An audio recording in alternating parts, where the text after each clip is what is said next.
Classe de 4e, chapitre Triangle semblable et théorème de Thalès. Dernière partie de ce chapitre, des problèmes, et notamment un problème à étapes, une démonstration à étapes.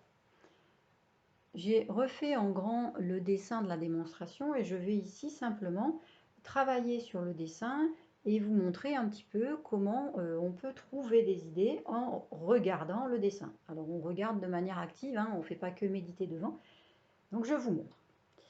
Donc on est d'accord qu'on a deux cercles, C1 et C2, de diamètre respectif TO et TI, et on nous donne des dimensions. Donc première chose, je vais porter les dimensions qu'on nous donne, 3,5 cm ici, et là, on a 5,6 cm.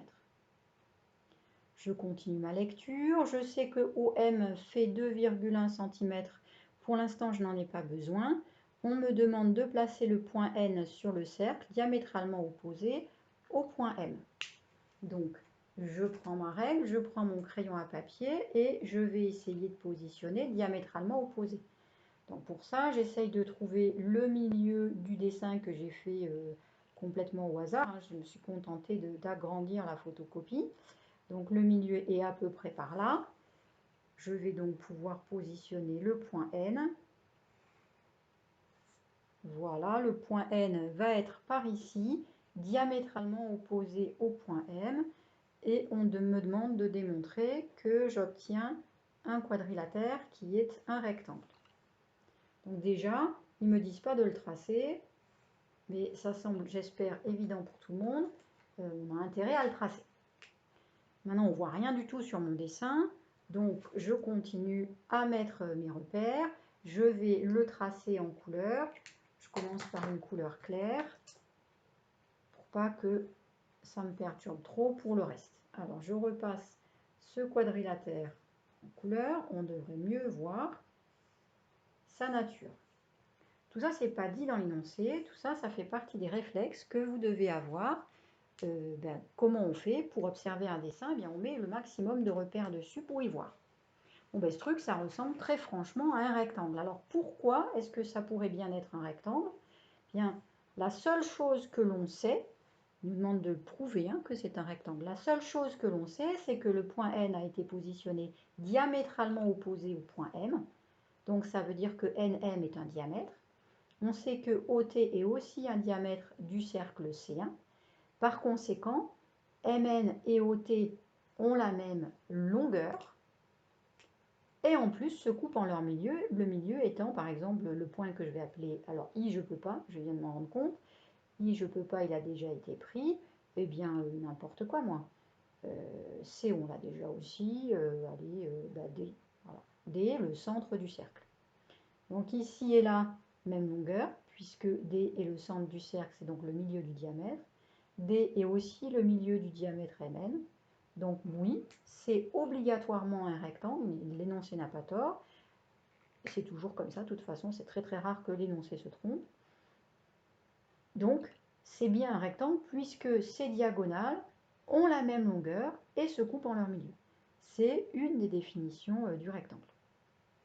Ensuite, en déduire la nature du triangle MOT, bien le triangle MOT, il est là.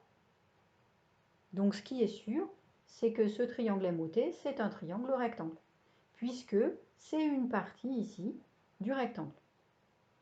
Donc, vous voyez, ça y est, on a terminé. Alors, je n'ai rien rédigé, et tout a été dit à l'oral. J'ai fini le petit 1. Et on remarque, je vous ai mis, vous venez de prouver qu'un triangle inscrit dans un demi-cercle est toujours un triangle rectangle. Donc ça, c'est quelque chose d'intéressant à remarquer. Je me suis servi d'aucune dimension. Donc ça marche à tous les coups, cette affaire. Si j'ai un triangle inscrit dans un demi-cercle, c'est-à-dire qu'un des côtés du triangle est le diamètre du cercle, alors je peux mettre mon sommet M n'importe où sur ce demi-cercle-là. Un triangle rectangle. Voilà. Donc on a démontré quelque chose de rigolo. Alors ensuite, on me demande de démontrer que les droites CI et MO sont parallèles. Là encore, pour me repérer, vive la couleur, je vais retracer ces droites en couleur. Pour l'instant, ce ne sont que des segments. Je vais tracer en dépassant un peu pour bien y voir. Et je vais essayer de comprendre pourquoi est-ce que ces droites sont parallèles. Alors voilà, les droites rouges, pourquoi est-ce qu'elles sont parallèles? Bien, j'ai pas grand-chose sur mon dessin, même si ça commence à être un peu le bazar. J'ai les fameux 65 degrés ici qui sont positionnés là. Alors si vous regardez, ces angles ici et là sont des angles qu'on appelle correspondants. C'est-à-dire que si je prends l'angle ici et que je l'attrape et que je le fais glisser le long de la droite ici TI, il va arriver exactement ici. Et il aura exactement la même ouverture puisque les deux angles ont la même mesure. Donc là, je vais dire que ce sont des angles correspondants. Et en plus, ils sont égaux. Donc, j'ai des droites parallèles. Des angles correspondants qui sont égaux, ça me donne des droites parallèles. Je vais noter peut-être, ça c'était pour le petit 2. Pour le petit 1, je vais noter donc les diagonales qui sont les diamètres. C'était l'idée du petit 1. Maintenant, on nous donne la longueur MO. On nous dit, sachant que MO fait 2,1 cm, voilà, on me demande de calculer la longueur MT. MT est ici, donc on veut la longueur MT. Bon, ben, on regarde, hein, on a un beau triangle rectangle ici. Voilà, MOT est un beau triangle rectangle. Ça ne va pas être trop compliqué de calculer la longueur de ce côté ici, puisque ce triangle rectangle, je connais la longueur TO qui fait 3,5 cm, la longueur MO qui fait 2,1 cm. Donc tout de suite, mon idée, ça va être d'utiliser le théorème de Pythagore. Il faudra être bien vigilant à la rédaction pour ne pas oublier de dire qu'on a vérifié que le triangle MOT est bien un triangle rectangle. On l'avait prouvé dans le 1C. Ensuite, petit b, 3b, on me demande de calculer les longueurs IC et TC. IC est ici, TC est là. Bien. On est quand même dans le chapitre du théorème de Thalès, donc ça serait bien qu'à un moment donné, on utilise cette propriété. On a beaucoup parlé du triangle MOT. Si je poursuis un petit peu là, et que je vais jusque là,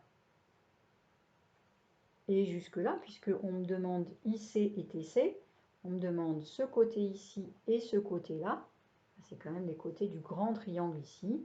Ces triangles sont en situation de Thalès parce que j'ai bien démontré que les triangles sont bien emboîtés et qu'ensuite j'ai bien démontré que les droites rouges étaient parallèles. Donc je peux utiliser le théorème de Thalès pour calculer ces longueurs. Enfin, on va me demander de calculer l'aire du triangle TIC. C'était l'objectif de cet exercice. Le triangle TIC, donc c'est celui que j'ai placé ici. Je l'ai mis ici en couleur. Eh bien, pour pouvoir calculer son aire, il va falloir que je puisse dire que ce triangle ici est rectangle.